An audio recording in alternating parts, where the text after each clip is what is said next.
All right, this thing is killing me. So I wanted to do a little tutorial today on a process in Photoshop that I've been using. So this Photoshop process is Windows Actions, and then it pulls up this little box right here. The actions in here is being able to touch a couple of keys on your computer and it'll execute a recorded set of actions. Now I'm going to give you just a little bit of background on why I am doing that, and then that will help you kind of understand possibly where it could help you as well. So first of all, though, I do want to ask you to subscribe down in the bottom corner there and follow us. We are a startup and we're sharing with people some of the things that we're facing starting a business and what it's like and some of the challenges and whether it's profitable or not. So but in this case, today I'm just going to share you a little sequence that I've been using recently to help me with my business and related to graphic design. So now this isn't exactly tied to digital t-shirt shop. I have another business where I sell LDS mission t-shirts to LDS missionaries. Um, and it's called latterdaymissiontshirts.com. But I've created this other site, LDS Mission Index, for referencing mission information, so flags, maps, and then clip art and products, t-shirts, and other things related to the missions. So, and what I want to do is to be able to put these clip art pieces on there for people to use for non-commercial use, personal use. But I know that a lot of missionaries, they'd like to put them on a program announcement for church or on their website or different things like that. And I don't mind them doing that. And if they are familiar with me and my products, hopefully they'll come buy a product as well.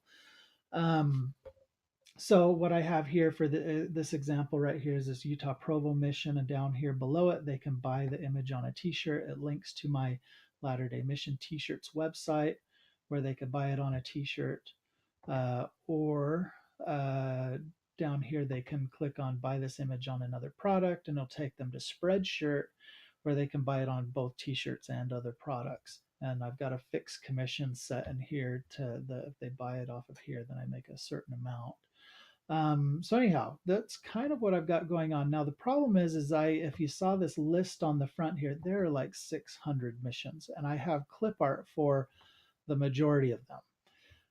To go and actually take my high resolution images that are between 2 and 4,000 pixels, and then take them and put them, reduce the size and put them on here because I want to reduce the size so I can control how they're used. Obviously, as a high resolution image, they could really do anything with it, but I want to be able to sell them, and I lose control if I give all of those high resolution images out. A small image, 400 pixels is what I'm making them at, really reduces the way that they can use that. But they can still use it. I mean, they could go pull a 400 pixel image probably off of Spreadshirt or Cafepress or Amazon or wherever I'm Latter Day Mission T-shirts, wherever I'm selling it, just by what they do to their monitor.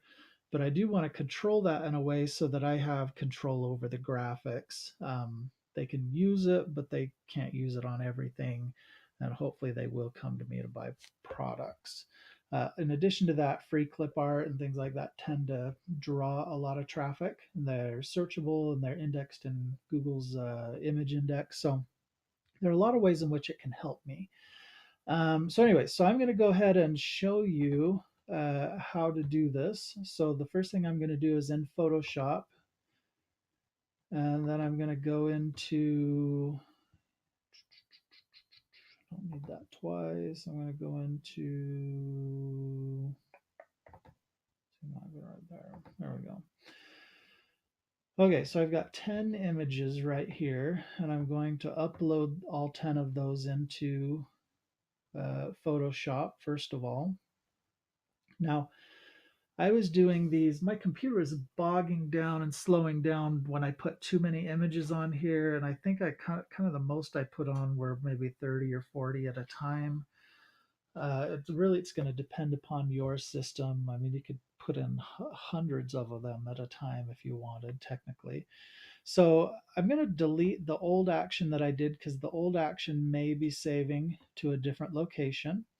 Now, I have used before I actually do this, I should show you, I did this one other way with Cafepress. Now with Cafepress, you can put, like Spreadshirt, you put your image on there and then they will put it on any product. But on Cafepress, I noticed that if I put my image on there like this, where the border was right against the edge of the image, and I put it on certain images, the image would extend off of the product. So you'd get like the center of the image, the rest of the image being cropped off by the product. Now, where that became problematic is the person would call Cafepress and say, hey, there's a problem with my product. And Cafepress would say, no, that's how the artist made it. Call the artist. And the artist would contact me and be like, yo, fix the picture, and I would have to go and fix the image and then go re-upload it onto Cafepress, which was incredibly time consuming.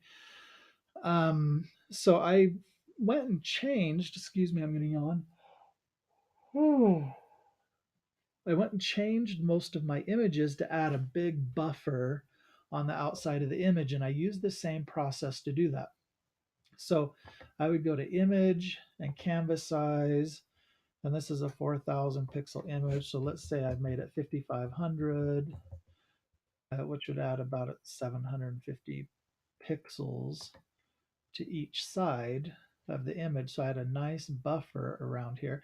And then I would save this, and then I would go to Cafepress and upload it and pick my selected products I was putting my image on, and then just make sure that it fit on all the images without having the image cropped. If it wasn't, then I would go in and adjust it.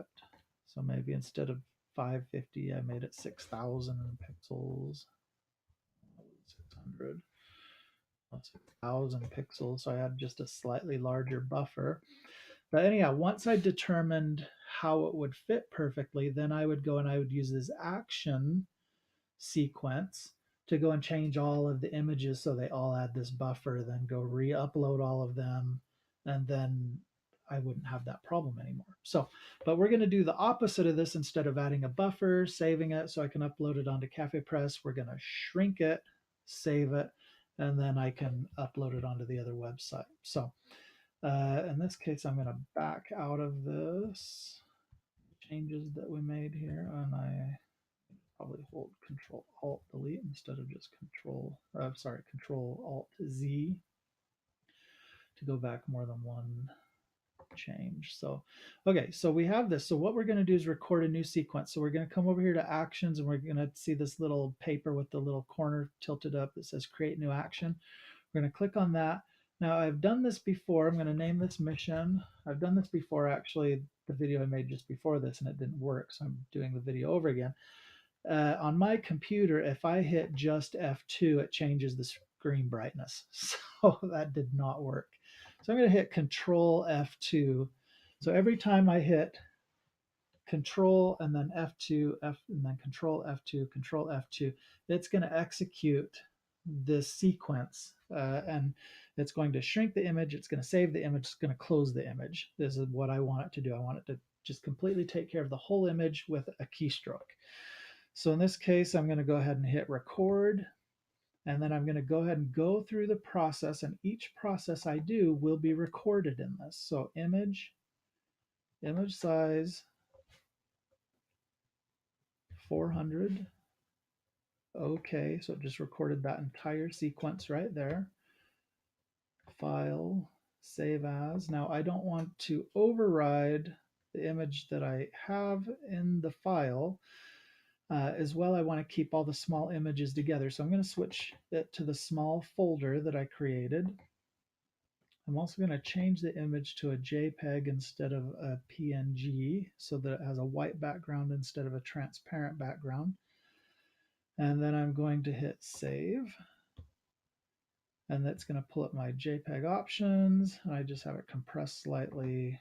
I hit OK. So it just recorded that whole sequence. And then I'm going to close it. When I close it, it's going to ask, do I want to save the original? No, I do not. And then it's on to the next image. And so I can go ahead at this point and I can stop the action recording. So you can see it changed the image size, it saved it, it closed it, and recorded everything within that.